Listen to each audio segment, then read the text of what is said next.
अक्सर आप लोग देखते होंगे कि कार्बन और इसके अपरूप अपने विविध भौतिक और रासायनिक गुणों के कारण चर्चा में बने रहते हैं। और अपरूप से तात्पर्य किसी रासायनिक तत्व के एक या अधिक रूपों से है जो एक ही भौतिक अवस्था में पाए जाते हैं। जैसे कार्बन की देख लीजिए, कार्बन के चार मुख्य अपर रूप हैं। इसमें हीरा आता है, ग्रेफाइट आता है, फुलरीन आता है और ग्राफीन आता है। और इसके अतिरिक्त कार्बन नैनोट्यूब और आकृष्टलीय कार्बन को भी कार्बन के रूप में माना जाता है, लेकिन उन्हें प्राथमिक अपरूपों के रूप में कम ही वर्गीकृत किया जाता है। अब आप कहोगे कि ये कार्बन क्या है आखिर? तो पृथ्वी पर पाए जाने वाले तत्वों में कार्बन एक प्रमुख और महत्वपूर्ण तत्व है। और इस रासायनिक तत्व का संकेत C है और इसकी परमाणु संख्या 6 आपको देखने को मिलेगा। कार्बन एक ऐसा तत्व है जिसे अक्सर जीवन के निर्माण खंड के रूप में संदर्भित किया जाता है।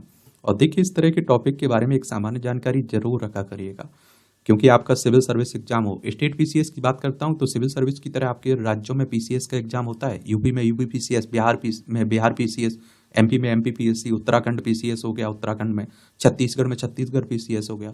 और जब मैं वनडे एग्जाम कहता हूं तो एसएससी, बैंक, रेलवे, शिक्षक भर्तियां, पुलिस कांस्टेबल, ऐसा ही दरोगा के लिए होता रहता है ना, इन सब की बात करता हूँ।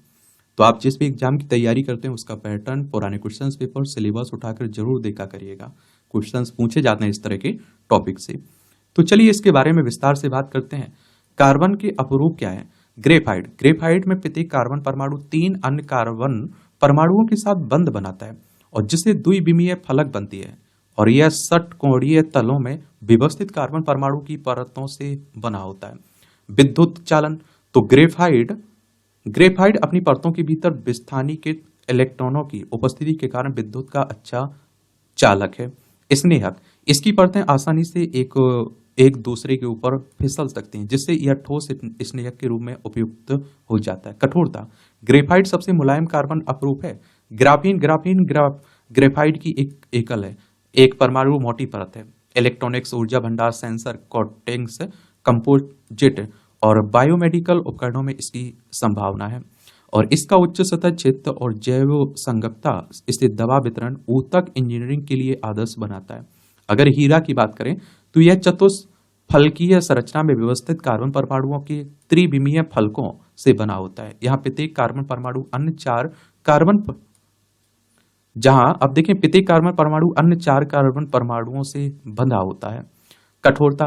अपने मजबूत सहसंयोजक बंधों के कारण इसे सबसे कठोर प्राकृतिक रूप से पाए जाने वाले पदार्थों के रूप में मान्यता प्राप्त है, जो इसे औद्योगिक कटाई, डीलिंग और पॉलिशिंग के लिए उपयुक्त बनाता है।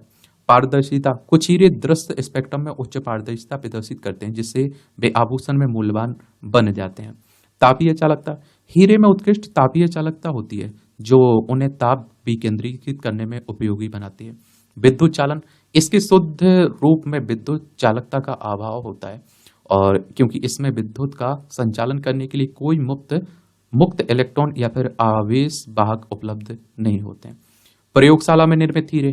तो एलजीडी कठोरता, चमक और स्थायित्व जैसे भौतिक गुणों के मामले में प्राकृतिक हीरे के समान होते हैं, लेकिन इन्हें डायमंड सीड के रूप में ग्रेफाइट का उपयोग करके प्रयोगशालाओं में कृत्रिम रूप से बनाया जाता है। फुलरीन। तो वक मिनस्टर फुलरीन एक प्रकार का फुलरीन है जिसका सूत्र C60 है और इसकी विशेषता फुटबॉल जैसी विशिष्ट पिंजरे जैसी संरचना है।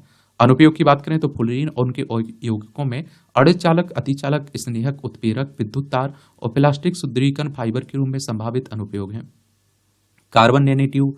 ये बेलनाकार संरचना है जो ग्राफीन शीट को मोड़कर बनाई जाती है और इनका उपयोग इलेक्ट्रॉनिक्स, पदार्थ विज्ञान, ऊर्जा भंडारण, चिकित्सा अनुप्रयोग, सेंसर, जल शोधन, दवा वितरण, एरोस्पेस और नैनो प्रौद्योगिकी में किया जाता है। और इनका उपयोग मानव शरीर में दवाओं, एंटीजन के वाहक तथा जैव रासायनिक सेंसर के रूप में भी किया जाता है। और वे प्रकृति में जैव निम्नीकरण है। क्या है? जैव निम्नीकरण है। आकृष्टलीय कार्बन। तो यह कार्बन के विभिन्न रूपों को संदर्भित करता है जिनमें क्रिस्टलीय संरचना का अभाव होता है, जैसे चारकोल होगा, कालिक हो गई और सक्रियत कार्बन हो गई इसमें। तो यह है कार्बन और उसके अपरूप की कहानी। मेरे लिए कोई सवाल हो, आपका सुझाव हो तो आप लोग बता सकते हैं। धन्यवाद।